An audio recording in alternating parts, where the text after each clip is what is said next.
Assalamualaikum anak-anak soleh dan solehah. Berjumpa kembali dengan Ustazah Alin.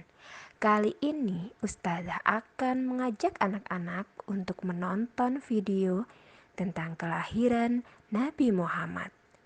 Mari kita saksikan bersama-sama videonya.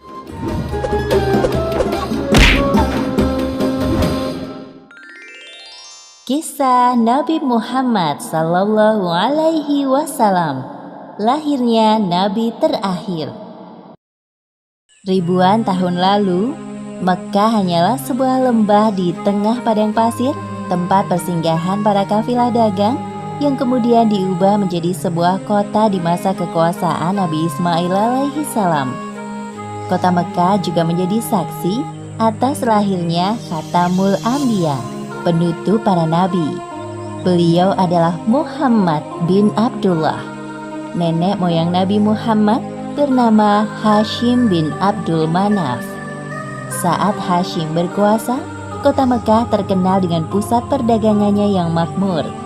Tidak ada yang dapat menyaingi kemampuan berdagang masyarakat Mekkah pada saat itu. Namun sayangnya, kehebatan masyarakat Mekkah dalam berdagang tidak sebanding dengan kebiasaan jahiliyah yang sering mereka lakukan. Hei, lihatlah burung itu. Sedari tadi ia terbang di atas kepalaku, lalu berbelok ke arah kiri.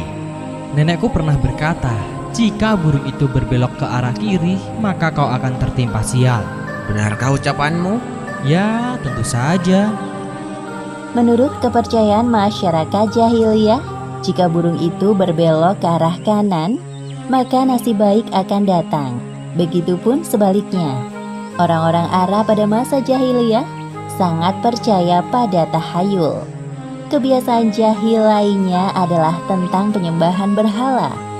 Awal mula penyembahan berhala di kota Mekkah ketika seorang bernama Amr bin Luhai membawa sebuah berhala besar bernama Hubal dari Syam. Lalu diletakkan berhala Hubal itu di sekitar Ka'bah, dan ia menyuruh orang-orang menyembahnya.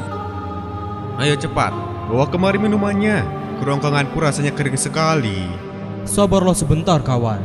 Bagaimana kalau kita berjudi sambil minum-minum? Tawaranmu sungguh menggiurkan. Tentu aku tidak bisa melewatkannya kali ini. Hei, kamu yang duduk di sana, panggil para penari untuk menghibur kami. Tidak hanya berjudi dan minum arak, pencurian, perampokan juga hal yang sering terjadi. Sasarannya orang asing yang mereka temui di jalan. Hei kau, cepat turun dan serahkan semua harta yang kalian bawa. Mulai saat ini, kau dan istrimu adalah budak di rumahku. Kalian berdua jangan sekali-kali berani melawanku, atau nyawa kalian melayang. Tak terasa tahun demi tahun berlalu dengan cepat. Kepemimpinan Hashim digantikan oleh pemimpin yang lebih muda dan berkompeten di saat usianya telah lanjut. Sebelum beliau meninggal, Hashim mewariskan banyak sekali harta kepada Abdul Muthalib. Wahai keponakanku, semua ini adalah harta milik ayahmu. Kau pantas mendapatkannya. Terima kasih, wahai paman. Aku akan menggunakan semua harta peninggalan ayahku untuk kebaikan. Saat ini, Abdul Muthalib berperan sebagai sikayah, yaitu orang yang bertugas menyediakan air dan makanan bagi pengunjung Ka'bah. Saat itu, Ka'bah sangat ramai dikunjungi oleh orang-orang, melebihi gereja Al-Quds di Yaman milik Raja Abraha. Namun, seiring berjalannya waktu, persediaan air semakin menipis. Pada saat itulah Abdul Muthalib teringat tentang cerita sumur Zam-Zam. Banyak orang mengatakan bahwa sumur Zam-Zam telah tertimbun tanah ratusan tahun yang lalu, jadi mustahil jika ditemukan. Sepertinya aku harus menemukan sumur Zam-Zam itu. Apalagi tugasku sekarang sebagai sikhoyah. Kemudian beliau memanggil salah satu putranya yang bernama Harits. Wahai Harits, anakku, kemarilah. Dapatkah engkau menemaniku mencari sumur Zam-Zam yang telah tertimbun tanah ratusan tahun lamanya itu? Baiklah, dengan senang hati aku siap membantumu mencari sumur Zam-Zam itu, wahai ayah. Abdul Muthalib dan Harits berpencar dalam menggali di beberapa tempat. namun tidak ada hasil. Wahai ayah, apa mungkin sumur Zam-Zam benar-benar telah lenyap tertimbun tanah? Wahai anakku, kalau kita bersabar, Allah akan memudahkan pencarian kita. Orang-orang yang melihat perbuatan Abdul Muthalib dan Harits hanya bisa mencemooh. Wahai Abdul Muthalib, mengapa engkau mengerjakan perbuatan yang sia-sia? Sumur itu telah lama hilang tertimbun tanah. Benar yang dikatakannya. Bukankah dahulu nenek moyang kita, Mudzaz bin Amr, pernah mencari tapi juga tidak berhasil? Sudahlah, biarkan saja dia. Lagi pula kita telah mengingatkannya. Abdul Muthalib terbangun dari tidurnya karena mendengar suara. Ia seperti mendapatkan petunjuk tentang keberadaan sumur Zam-Zam dalam tidurnya. Keesokan harinya, dengan penuh semangat, Abdul Muthalib dan Harits kembali menggali di antara berhala Isaf dan Naila. Tiba-tiba air memancar. Ayah, lihat, ada air. Alhamdulillah, ayo Harits, gali terus. Sekarang, dengan diketemukannya sumur Zam-Zam, Abdul Muthalib tidak khawatir lagi untuk memenuhi persediaan air dan keperluan bagi pengunjung Ka'bah. Hari demi hari berlalu, Abdul Muthalib merasa kewalahan dalam mengemban tugasnya sebagai sikayah. Untuk itu beliau bernazar. Ya Tuhan, andai saja aku punya 10 anak laki-laki yang dapat membantuku, pekerjaan ini akan terasa lebih ringan. Jika engkau berkenan mengabulkannya, akan aku persembahkan untukmu 1 orang dari mereka. Ternyata takdir menentukan bahwa Abdul Muthalib memiliki 10 anak laki-laki. Saat mereka dewasa, dilakukan undian. Setelah diundi beberapa kali, nama yang muncul selalu sama, yaitu Abdullah, si anak bungsu. Wahai anak-anakku, sebenarnya hal ini sangat berat untuk aku lakukan. Tapi aku telah terlanjur bernazar. Sebenarnya tidak sampai hati, Abdul Muthalib mengatakan tentang nazarnya kala itu. Wahai saudaraku, jangan engkau lakukan itu. Batalkan nazarmu dan meminta ampunlah kepada Tuhan Hubal. Lalu apa yang harus aku persembahkan sebagai ganti dari Abdullah? Kalau engkau dapat menebusnya dengan harta, maka berikanlah itu kepada berhala agar mereka tetap berkenan kepadamu. Menurut kami, itu keputusan yang terbaik. Setelah melakukan perundingan cukup lama, diputuskan bahwa Abdul Muthalib harus menyerahkan 100 ekor unta sebagai ganti dari persembahan Abdullah.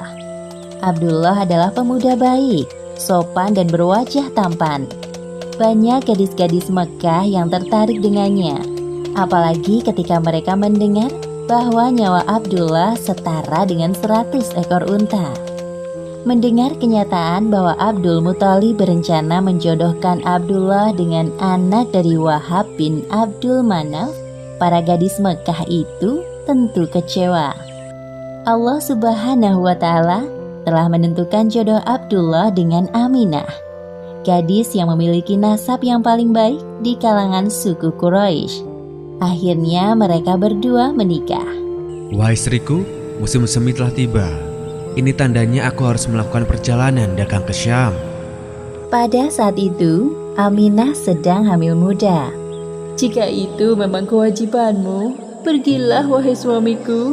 Meskipun sesungguhnya aku sangat berat untuk melepas kepergianmu. Simpan kekhawatiranmu, wahai istriku. Aku sekarang ini harus bekerja keras untuk calon bayi yang ada di dalam kandunganmu ini. Keesokan harinya, Abdullah berangkat bersama kafilah dagang yang lain. Aminah melepas kepergian suaminya dengan doa. Perjalanan dagang Abdullah berjalan lancar. Dalam perjalanan pulang, Abdullah singgah di Madinah untuk menemui sanak saudara dari ibunya. Ketika beristirahat, tiba-tiba Abdullah merasakan kesakitan dan merasa tidak sanggup melanjutkan perjalanan. Wahai kawanku, sepertinya aku tidak sanggup untuk melanjutkan perjalanan ke Mekah. Tolong sampaikan kabar tidak baik ini kepada ayahku. Baik, wahai Abdullah, aku akan menyampaikannya kepada Abdul Muthalib sesampainya di Mekah. Ketika berita itu sampai ke telinga Abdul Muthalib, beliau segera menyuruh anak sulungnya, Harits, untuk melihat kondisi Abdullah dan mengajaknya untuk pulang ke Mekah. Namun setibanya Harits di Madinah, Abdullah telah meninggal beberapa saat sebelum kau datang, wahai Harits. Inna lillahi wa inna ilaihi raji'un. Semua anggota keluarga Abdul Muthalib berduka mendengar kematian Abdullah. Tentu saja Aminah lebih berduka karena kehilangan suami yang sangat dicintainya. Wahai bayi yang ada dalam perutku, semoga kelak engkau tumbuh menjadi orang yang bermanfaat bagi sekitar, seperti mendiang ayahmu, walaupun kalian belum sempat bertemu. Abdullah meninggalkan warisan berupa beberapa hewan ternak dan seorang budak perempuan bernama Ummu Aiman. Pada tahun kelahiran bayi Muhammad, terjadi peristiwa penyerangan yang dahsyat oleh Raja Abrahah dari Yaman. Saat itu Mekah dipimpin oleh Abdul Muthalib.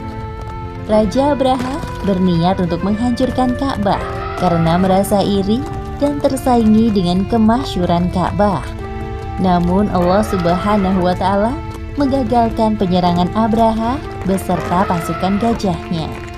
Tepatnya pada hari Senin, tanggal 12 Rabiul Awal tahun 571 Masehi, Aminah melahirkan bayinya. Seorang bayi laki-laki tampan dan bersinar terang. Semua keluarga besar bersuka cita dengan kelahiran Muhammad, seolah-olah Abdullah hadir kembali di tengah-tengah mereka. Kehadiranmu mengingatkanku pada ayahmu. Sungguh, memandang wajahmu mengingatkanku akan ayahmu, wahai cucuku. Dengan penuh sukacita, Abdul Muthalib menggendong cucunya untuk bertawaf di Ka'bah. Ya Allah, terima kasih atas hadiah terindah ini. Aku sangat bersyukur atas kelahiran bayi ini. Akan kuberi nama dia Muhammad. Setelah lewat 7 hari, Abdul Muthalib menyembelih unta sebagai ungkapan rasa syukur atas kelahiran bayi Muhammad. Wahai Abdul Muthalib, siapakah nama bayi ini? Aku memberinya nama Muhammad. Semoga kelak bayi ini menjadi orang yang terpuji dimanapun ia berada. Aminah memandang bayinya dengan perasaan bahagia, seperti doa yang selalu ia panjatkan. Allah Subhanahu wa Ta'ala telah menakdirkan Muhammad menjadi orang yang berpengaruh dalam mengubah sejarah dunia. Seperti yang disebutkan dalam Al-Quran, Surat Al-Anbiya ayat 107. Dan tiadalah kami mengutus kamu, Muhammad, melainkan untuk menjadi rahmat bagi semesta alam.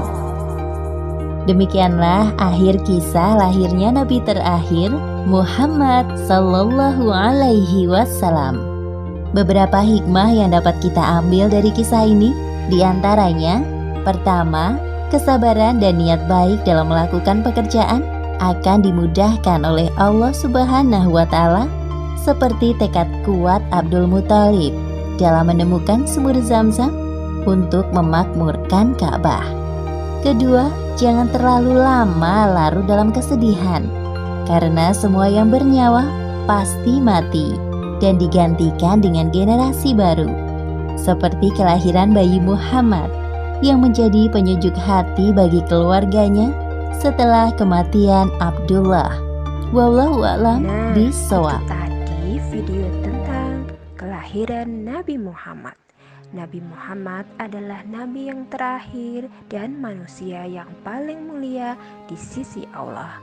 Semoga kita mendapatkan syafaatnya di kelak akhir zaman dan meneladani semua sifat-sifat mulianya.